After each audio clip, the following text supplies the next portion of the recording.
ਉਨ ਦਾ ਤੁਹਾਡੇ ਕੋਲ ਪੁੱਛਦਾ ਬਾਬਾ ਜੀ ਕੋਲ ਪੁੱਛਣਾ ਜੀ ਉਨ ਜਿਹੜੀ ਹੈ ਨਾ ਇਹਦਾ ਮਤਲਬ ਇਹ ਕਰ ਦਿੱਤੀ ਜਾਂਦੀ ਹੈ ਇਹਦਾ ਕੀ ਫਾਇਦਾ ਹੁੰਦਾ ਜੀ? ਕੀ ਹਾਲ ਹੈ? ਠੀਕ ਹੈ ਜੀ। ਕਿੱਥੋਂ ਆਏ ਤੁਸੀਂ?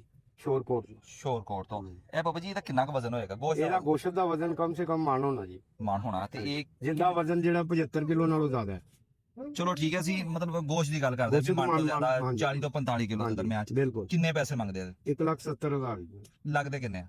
ਲੱਗਦਾ ਸਾਨੂੰ ਲੱਖ ਵੀ ਲੱਗਦਾ, 1,05,000 ਵੀ 10 ਵੀ ਲੱਗੇ ਨਹੀਂ ਬਿਲਕੁਲ। ਠੀਕ ਆ।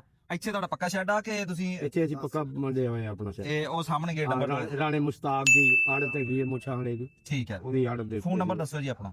ਫੋਨ ਨੰਬਰ 0323 ਹਾਂਜੀ 96 88 776। ਲਓ ਜੀ, ਬਾਬਾ ਜੀ ਨੇ ਦੱਸਿਆ ਕਿ ਇਹਦਾ 1 ਮਣ ਤੋਂ 45 ਕਿਲੋ ਦੇ ਦਰਮਿਆਨ ਵਜ਼ਨ ਆ। 1,10 ਤੱਕ ਲੱਗਦਾ ਵਾ, ਮਗਰ ਮੰਗ ਜ਼ਿਆਦਾ ਰਹਿ ਗਈ। 1,65 70 ਤੱਕ ਮੰਗ ਰਿਹਾ, ਮਗਰ ਲੱਗਦਾ ਜਿਹੜਾ ਨਾ ਉਹ 1,10 ਤੱਕ ਆ। ਅੱਗੇ ਦੇਖੋ ਜੀ ਗਾਂ ਮੰਡੀ ਦੇ ਕੀ ਤੇ 1,70 ਮੰਗੇ।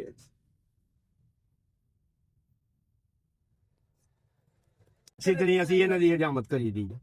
ਉੱਤੇ ਦਾ ਵਾਧਾ ਵਾਲ ਹੈਗਾ ਉਹ ਕੱਟ ਦੇਈਦਾ। ਅੱਛਾ, ਖੂਬਸੂਰਤੀ ਪੈਦਾ ਹੋ ਜਾਂਦੀ। ਇਹਦਾ ਵਜ਼ਨ ਜਿਹੜੀ ਉੱਤੇ ਉਹਨ ਆਇਆ ਟੋਟਲ ਇਹਦਾ ਜ਼ਿਆਦਾ 3 ਕਿਲੋ ਤੋਂ ਵੱਧ ਨਹੀਂ। ਚਲੋ 1 ਕਿਲੋ 2 ਕਿਲੋ ਲਾ ਲਓ। ਨਹੀਂ 2 ਕਿਲੋ ਹੁੰਦੀ ਹੋਣੀ। ਉਹਨਾਂ ਦਾ ਵਜ਼ਨ ਨਹੀਂ, ਉਹ ਵੀ ਫਲਾਵਟ ਹੈ। ਉਹ ਜੀ ਫਲਾਵਟ ਹੈ। ਉਹਨਾਂ ਦੇ ਨਾਲ ਫੁੱਲ ਜਾਂਦਾ ਜਾਨਵਰ। ਤੇ ਇਹਦਾ ਵਜ਼ਨ ਕਰੋ ਤੇ ਵਜ਼ਨ ਕੋਈ ਨਹੀਂ ਹੈਗਾ। ਵੱਧ ਤੋਂ ਵੱਧ ਕਿਲੋ 2 ਕਿਲੋ ਕਹਿੰਦੇ ਆ ਨਾ, ਇਹ 1.5 ਕਿਲੋ ਵੀ ਹੋਈ ਪਏ ਜੋ ਇਹ ਤੋਂ ਬਾਅਦ ਤੇ ਵਜ਼ਨ ਨਿਕਲਦਾ ਭਾਜੀ ਨਹੀਂ ਉਹਨਾਂ ਪੂਰਾ ਨਹੀਂ ਹੁੰਦਾ, ਉਹਨਾਂ ਫੁੱਲ ਜਾਂਦਾ ਜਾਨਵਰ। ਅਸਲ 'ਚ ਬਿਲਕੁਲ ਹੈਗੇ ਤੇ ਵਾਲ ਹੀ ਆ, ਮਗਰ ਇਹ ਫੁੱਲ ਜਾਂਦੇ ਆ। ਇਹ ਤੇ ਗੋਸ਼ਤ ਹੈਗਾ ਪੁੱਟ ਤੋਂ ਇਹ ਨਾ ਅੱਛਾ ਨਾ ਕੁਝ ਹੈ ਬਾਕੀ ਉਹਨੂੰ ਛੱਡ ਦੇ। ਉਹ ਵੱਡੇ ਆ ਘਰ ਜਾ ਕੇ ਮਨਾਇਆ ਸੀ ਬੱਕਰਾ, ਉਹ ਤੇ ਬਿਲਕੁਲ ਬਾਕੀ ਹੁਣ ਬਣਾਉਣ ਦਾ ਕਿਹੜਾ ਕੋਈ ਗੱਲ ਨਹੀਂ, ਹੁਣ ਤਾਂ ਬਣਾਉਣਾ ਹੀ ਨਹੀਂ ਚਾਹੀਦਾ। ਭਾਈ ਪੈਸੇ ਬਹੁਤ ਮੰਗ ਰਹੇ, ਬਹੁਤ ਜ਼ਿਆਦਾ ਪੈਸੇ ਮੰਗ ਰਹੇ ਆ। ਹਾਲਾਂਕਿ ਇਹਨਾਂ ਨੂੰ ਮੈਂ ਵਾਰਨ ਵੀ ਕੀਤਾ। ਹੈ ਇਹ ਤੋਲ ਕੇ ਕਿੰਨਾ ਕਿਲੋ? 2200 ਰੁਪਏ ਕਿਲੋ ਜ਼ਿੰਦਾ ਦਾ। ਜ਼ਿੰਦਾ 2200 ਰੁਪਏ ਕਿਲੋ।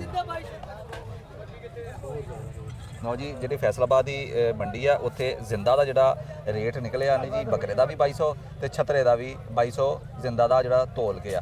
ਮੇਰੇ ਹਿਸਾਬ ਨਾਲ ਜ਼ਿਆਦਾ ਵਾ। ਬਹਰਹਾਲ ਦੇਖੋ ਅੱਗੇ ਕਿਸ ਤਰ੍ਹਾਂ ਦਾ ਫਿਰ ਰੇਟ ਨਿਕਲਦਾ ਵਾ। ਗਾਹਕ ਬਹੁਤ ਘੱਟ ਆ, ਜਾਨਵਰ ਬਹੁਤ ਆ, ਗਾਹਕ ਬਹੁਤ ਘੱਟ ਆ। ਅੱਗੇ ਦੇਖੋ ਫਿਰ ਇਹਦੇ ਲੱਗ ਜਾ ਕੇ ਕਿਸ ਤਰ੍ਹਾਂ ਜੀ। ਇਹ ਜਿਹੜਾ ਜਾਨਵਰ ਆ ਇਹਦਾ ਇਹਨਾਂ ਨੇ 2,10,000 ਰੁਪਇਆ ਮੰਗਿਆ। ਮੇਰੇ ਹਿਸਾਬ ਨਾਲ ਇਹ 1.25 ਲੱਖ ਦਾ ਵੀ ਜਾਨਵਰ ਨਹੀਂ ਹੈ। ਕੀ ਨਾਮ ਤੁਹਾਡਾ?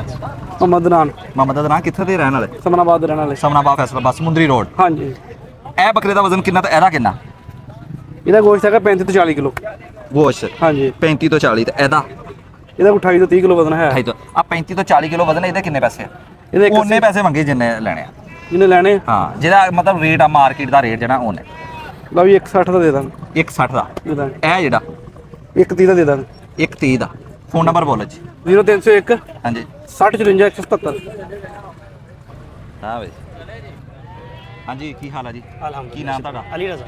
ਅਲੀ ਰਜ਼ਾ। ਕਿੱਥੇ ਦੇ ਰਹਿਣ ਵਾਲੇ? ਸਮਨਾਬਾਦ। ਸਮੁੰਦਰੀ ਰੋਡ। ਹਾਂਜੀ। ਠੀਕ ਆ। ਇਹ ਬੱਕਰੇ ਦਾ ਕਿੰਨਾ ਵਜ਼ਨ ਆ? ਇਹਨਾਂ ਦਾ ਵਜ਼ਨ ਜੀ 40 ਕਿਲੋ ਤੋਂ 45 ਕਿਲੋ ਹੈ। 40 ਤੋਂ 45 ਦੇ ਦਰਮਿਆਨ ਚ। ਇੱਕ ਦੇ ਕਿੰਨੇ ਪੈਸੇ ਆ? ਇੱਕ ਦਾ ਜੀ 1,65,000 ਰੁਪਏ। ਤੇ ਜੋੜੀ ਦਾ? ਜੋੜੀ ਦਾ 330। 330 ਜੋੜੀ ਦਾ 1,65,000 ਇੱਕ ਦਾ। 40 ਤੋਂ 45 ਕਿਲੋ ਵਜ਼ਨ ਆ। ਇੱਕੋ ਜਿਹਾ ਹੈ ਖੂਬਸੂਰਤ। ਬਾਕੀ ਫੋਨ ਨੰਬਰ ਬੋਲੋ ਆਪਣਾ। 0370 ਜੀ 71 70 229। ਠੀਕ ਹੋ ਗਿਆ ਜੀ। ਕੀ ਨਾਮ ਆ ਭਾਈ ਜੀ? ਮੇਰਾ ਨਾਮ ਮੁਹੰਮਦ ਜ਼ੁਲਫਕਾਰ। ਮੁਹੰਮਦ ਜ਼ੁਲਫਕਾਰ ਸਾਹਿਬ, ਕਿੱਥੋਂ ਆਏ ਤੁਸੀਂ? ਚੰਗੋਂ ਆਇਆ। ਜੰਗ ਦੇ। ਮਾਸ਼ਾਅੱਲਾ। ਫਿਰ ਬਾਉ ਸੁਲਤਾਨ। ਜਾਨਵਰ ਮਾਸ਼ਾਅੱਲਾ ਬੜੇ ਸੋਹਣੇ ਆ। ਬਹੁਤ ਸਾਰੇ ਲੋਕ ਮੈਂ ਦੇਖੇ ਬਾਉ ਸੁਲਤਾਨ ਦੇ ਲੋਕ ਜਿਹੜੇ ਆਏ ਆ। ਇਸੇ ਸਾਈਡ ਦੇ ਆ ਸਾਰੇ। ਇਹ ਜਿਹੜੇ ਜਾਨਵਰ ਆ ਦੋਨੇ ਆ ਜਿਹੜੇ ਖੜੇ ਆ, ਇਹਦਾ ਕਿੰਨਾ ਵਜ਼ਨ ਹੋਏਗਾ? ਇਹਦਾ 45 ਕਿਲੋ ਵਜ਼ਨ ਹੋਣਾ। ਸਾਫੇ ਦੁੰਦਾ ਦੋ ਦੰਦ। ਠੀਕ ਹੈ। ਤੁਸੀਂ ਖਰੀਦ ਲਿਆ ਜੀ?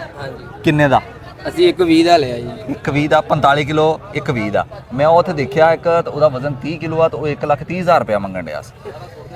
ਮਤਲਬ ਜ਼ਿਆਦਾ ਮੰਗਣ ਡਿਆ। ਉਹਨੂੰ ਮੈਂ ਦੱਸਿਆ ਵੀ, ਮੈਂ ਕਿਹਾ ਇੰਨੇ ਦਾ ਨਹੀਂ, ਤੇਰਾ ਤਾਂ 90,000 ਦੇ ਅਰਾਊਂਡ ਅਬਾਊਟ ਤੇਰਾ ਬੱਕਰਾ ਵਾ। ਉਹਨੇ ਕਿਹਾ ਨਹੀਂ ਜੀ, ਮੇਰੇ ਹਿਸਾਬ ਨਾਲ ਤੁਸੀਂ ਜਿਹੜਾ ਜਾਨਵਰ ਹੈ ਨਾ ਬੜਾ ਬਿਹਤਰੀਨ ਖਰੀਦ ਲਿਆ ਕੁਰਬਾਨੀ ਵਾਸਤੇ। ਹਾਂਜੀ। ਲਓ ਜੀ, ਮਾਸ਼ਾਅੱਲਾ ਜੀ। ਦੇਖਿਆ 45 ਕਿਲੋ ਇਹ ਦੱਸ ਰਹੇ ਜੀ। ਤੇ ਕੀਮਤ ਕਿੰਨੀ ਹੈ ਜੀ? 120। 120। ਤੇ ਇਹ ਇਨਸ਼ਾਅੱਲਾ ਹਜੇ ਹੋਰ ਸਿਹਤਮਾਨ ਹਜੇ ਕੋਈ ਹਾਂਜੀ ਦਿਨ ਮਾਸ਼ਾਅੱਲਾ ਸਾਹਮਣਾ ਵਹੀ ਜਾ ਕੇ ਇਹ ਤੇ ਮਿਹਨਤ ਕਰਨੀ ਹੈ। ਕਿੱਥੋਂ ਆਏ ਤੁਸੀਂ? ਅਸੀਂ ਆਏ ਜੀ ਬੱਕਰ ਮੰਡੀ। ਪੁਰਾਣੀ ਬੱਕਰ ਮੰਡੀ ਖਾਨਾਬਾਦ। ਅਫਗਾਨਾਬਾਦ ਫੈਸਲਾਬਾਦ। ਫੈਸਲਾ। ਚਲ ਠੀਕ। ਫੈਸਲਾਬਾਦ ਨੰਬਰ ਗਲੀ ਨੰਬਰ 3। ਪੈਸੇ ਦੇ ਵੀ ਕਿੰਨੇ ਲਾਏ ਇਹਦੇ ਤੇ 95000 ਰੁਪਇਆ ਲਾਤੇ ਮੇਰੇ ਹਿਸਾਬ ਨਾਲ ਠੀਕ ਲਾਤਾ ਬਿਲਕੁਲ ਠੀਕ ਤੇ ਲਾਇਆ ਸਾਹਿਬ ਕੀ ਕਹਿੰਦੇ ਤੁਸੀਂ ਨਹੀਂ ਬਹੁਤ ਘੱਟ ਨਹੀਂ ਕਿੰਨਾ ਘਾਟਾ ਬਹੁਤ ਘੱਟ ਤੁਸੀਂ ਕਿੰਨੇ ਮੰਗਦੇ ਮੈਂ ਉਹਨੂੰ ਫਾਈਨਲ ਗੱਲ ਕੀ 1,30,000 ਦਾ ਲਾਵਾਂ 1,30,000 ਜੀ। ਨਹੀਂ ਜ਼ਿਆਦਾ ਜਿਹੜਾ ਇਹਨਾਂ ਭਾਈ ਨੇ ਲਾਤਾ ਨਾ ਉਹ ਠੀਕ ਬੱਕਰਾ ਪਰ ਮੇਰਾ ਪੁੱਤਰ ਬੱਕਰਾ ਅਸੀਂ ਨਜਾਇਜ਼ ਹੀ ਲਾਏ ਪੈਸੇ ਤੁਸੀਂ ਪਰਦੇਸੀ ਬੰਦੇ ਹੋ ਯਕੀਨ ਕਰੋ ਸਾਡਾ ਦਿਲ ਨਹੀਂ ਕਰਦਾ ਤੁਹਾਡਾ ਹੱਕ ਖਾਈਏ ਬਾਕੀ ਤੂੰ ਬਿਰਾਂ ਹੈ ਸਾਡਾ ਕੋਈ ਰੋਲ ਸਰ ਜੀ ਦੇਖੋ ਨਜਾਇਜ਼ ਤੇ ਨਹੀਂ ਲਾਏ ਨਹੀਂ ਬਿਹਤਰੀਨ ਲਾਤੇ ਜਿਹੜਾ ਮੇਰੇ ਹਿਸਾਬ ਨਾਲ ਬਿਸਮਿਲ੍ਲਾ ਪੜ ਕੇ ਦੇਣ ਲੱਗੇ ਅਸੀਂ ਉਹਦੇ ਵੀ ਬਿਸਮਿਲ੍ਲਾ ਕਰ ਇਹ ਨਹੀਂ ਆਉਂਦਾ ਮੇਰੇ ਹੈਲੋ ਪੜੋ ਜੀ ਦਿਓ ਇਹਨੂੰ ਵੀ 95000 ਇਨਸ਼ਾਅੱਲਾ ਠੀਕ ਹੈ ਜੀ ਮੇਰੇ ਹਿਸਾਬ ਨਾਲ ਠੀਕ ਲੋ ਸਰ ਬਿਸਮਿਲ੍ਲਾ ਪੜੋ ਚਲੋ ਹੁਣ ਇੱਧਰ